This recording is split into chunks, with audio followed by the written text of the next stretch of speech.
Hello, beautiful people. It's Lulu. It's been a week. Actually, it's been a lot for the past few weeks. I'm sure you can relate. It's when you've had one of those days or weeks where everything you normally do to feel better just does not work. Where your favorite workout, yes, that one that usually gets you right back in your groove, now feels like you cannot wait for it to be over. Or your usual walk in the park doesn't seem to revive your spirit, but makes you feel like you're dragging your feet. Even that specially curated playlist that usually picks you up now leaves you feeling numb. Yes, it's been a lot for all of us. And whether you're dealing with overwhelming anxiety, emotional overload, or just feeling stretched thin and running on empty, this episode may be exactly what you need to hear right now. Welcome to the Lulu Essey podcast. Honest, unedited conversations about mental fitness, self-love, and improving your life from the inside out. If you're new here, mental fitness is how I talk about mental health as a daily practice. Before we get going, send this episode to people you care about. Share it with the people in your life who feel overwhelmed and upside down right now. They might also really need to hear this. If you feel like your mental fitness tank is completely empty, like you're running on fumes and every tool in your toolkit suddenly feels useless, let's have a conversation. Or put your earbuds in and we'll go for a walk or a drive. Remember, your mental fitness bank account going into the red does not mean you're broken, failing, or doing life incorrectly. It means you're human, living in 2025, where we're trying to find our way through political mayhem and an unstable, at best, economy. AI is turning how we work upside down, and the mental health impact of constant uncertainty and general life intensity feels almost unbearable. It feels like the intensity of everything has been cranked up. I think of it like a blender full to the brim of ingredients, and someone turns it on at maximum, but they forgot to put the lid on. I'm sure you get the picture. So if this is what you've been feeling like, or some version of this, take a breath with me. We're going to have a conversation about how to recognize when you're in emotional deficit and how to get back to yourself and your balance with the same love and compassion you'd show someone you deeply care about. You deserve that same tenderness from yourself, especially when things feel hard. And remember, we're allowed to have a laugh. It's more important now than ever. I've learned to laugh at myself and my own ridiculous catastrophizing when things go belly up. Sometimes it takes me a while, but I get there eventually. I'd like to go back to something I mentioned briefly in episode 43 when I was having my own moment of feeling completely out of sorts. It's a distinction that has really shifted things for me, and I think it might do the same for you. There's a difference between something being hard and something being difficult. And it might sound like I'm splitting hairs here, but stay with me because this really matters. I think of difficult as requiring skill, knowledge or technique, like learning to play the piano or calculus. Hard, on the other hand, feels more emotional, psychological. It requires courage, persistence, consistency, and it sometimes means facing uncomfortable truths about ourselves. Difficult things can have barriers we can't always overcome at a particular moment, like needing money we don't have or a qualification we don't have. But hard things are universally accessible if we're willing to do the emotional work, the daily work. Take the small steps and do them consistently. It's like the difference between needing a specific key versus needing the willingness to turn the handle. Hard things are doable because they require courage, and we have access to that if we choose to go inward and feel uncomfortable. Here's what I've realized. Getting your mental fitness back when you're running on empty, whether it's burnout recovery, anxiety management, or depression support, that can be hard, really hard, but it's not difficult because you actually do have what you need.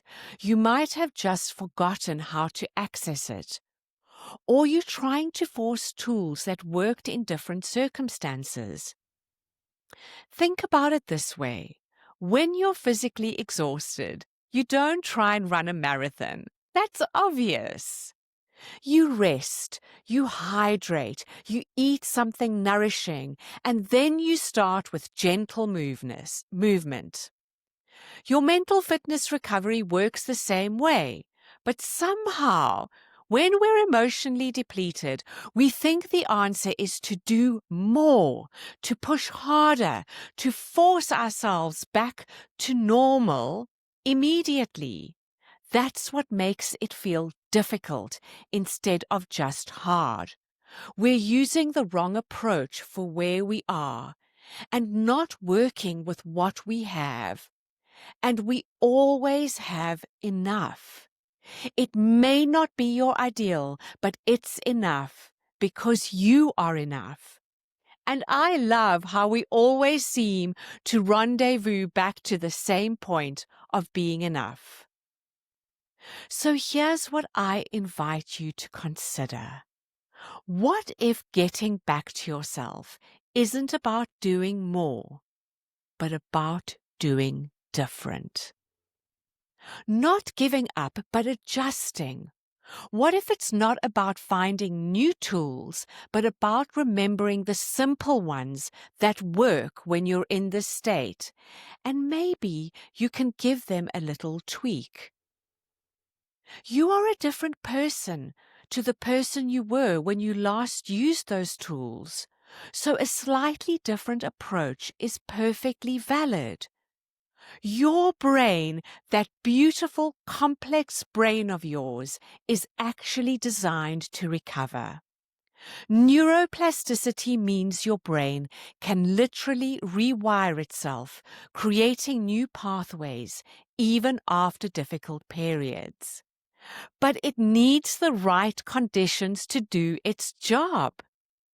Just like a plant needs the right soil, water, and light to grow back after a harsh winter.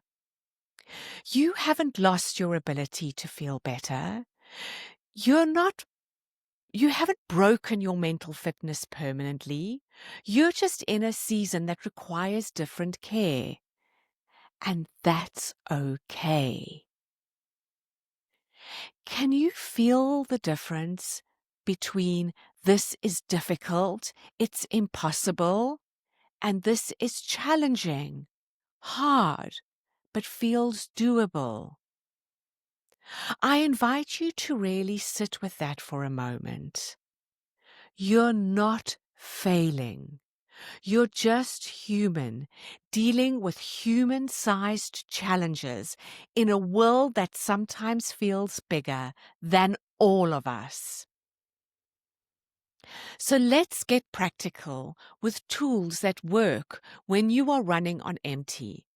Because I would love to offer you not just ideas that sound nice, but fall apart when you try to put them into practice in your real world, in your everyday life.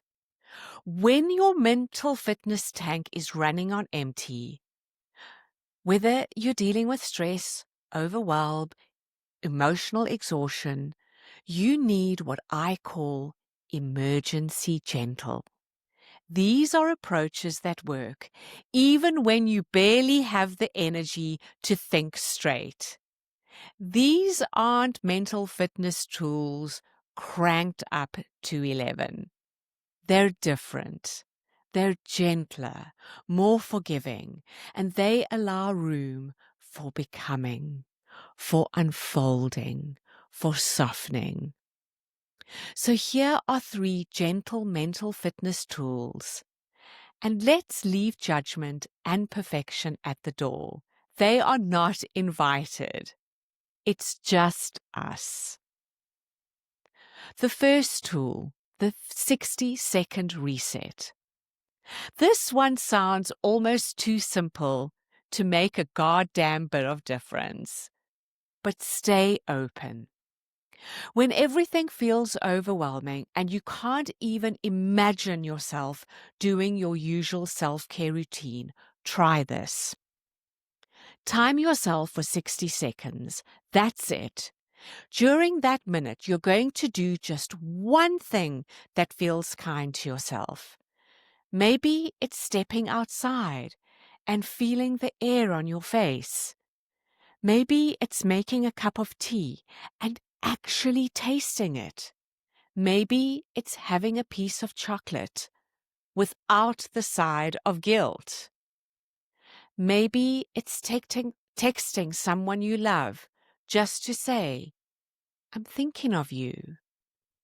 Maybe it's putting on a song that makes you feel something other than stuck. The magic isn't in what you choose. It is in the choosing itself. It's in the saying to yourself, I matter enough to give myself 60 seconds of kindness. And here's the beautiful part. Sometimes 60 seconds turns into 2 minutes, 5 minutes, or a whole gentle evening. And if it doesn't, that's okay too. 60 seconds of kindness counts. Surely you deserve 60 seconds of kindness. No matter how frantic your schedule is, you can manage 60 seconds. How does that feel? Can you imagine giving yourself that kind of gentle attention? Because you deserve it, especially when things are hard. This is the kind of simple stress management technique that you can share with anyone who needs it. On to the second tool, the reality check conversation. This is one we've spoken about before, and I wanted to bring it up again because it is such a powerful practice. It's particularly powerful for anxiety relief and building emotional resilience. It's all about talking to yourself the way you would to people you love and adore in your life. So when that familiar voice pipes up or even starts yelling at you, you should be handling this better. Everyone else has it figured out. Come on. What is wrong with you? You're falling behind. Pause and ask yourself, would I say this to my best friend? To my sister? To someone I care about? Then literally have a conversation with yourself. Out loud if you can. or in your head if you need to be quiet. If you've never spoken to yourself out loud, you should give it a try. It's deliciously satisfying, but it can feel like putting on a pair of shoes that are way too small for you at first. Go for it. Pretend you're talking to your best friend who called to tell you they're having a shit time of it. Say something like, "Hey, this is really hard right now. It makes sense that you're struggling. Most people would be struggling with this. You're doing what you can with what you have, and that's enough. You're okay. I've got you." It might feel weird and even cringe at first. That's normal. We're not used to being our own best friend. But your brain doesn't know the difference between encouragement from someone else and encouragement from yourself. In terms of neuroplasticity, kindness in kindness, and it all helps rewire those critical pathways. What would you say to someone you love who was in your exact situation right now? Can you give yourself half that compassion? A quarter? Go on. I know you can, and I have faith in you. Self-compassion isn't fluff. It rewires the brain. It's real neuroplasticity that allows anxiety to ease faster. Tool 3. The seasonal mindset shift. As we move into fall, nature is showing us something important about letting go and renewal. Trees don't say, "Oh, piss off, I'm not letting you have my leaves." They don't fight the changing seasons or judge themselves for not staying green all year round. They gracefully let their leaves fall to the earth. It's so magical.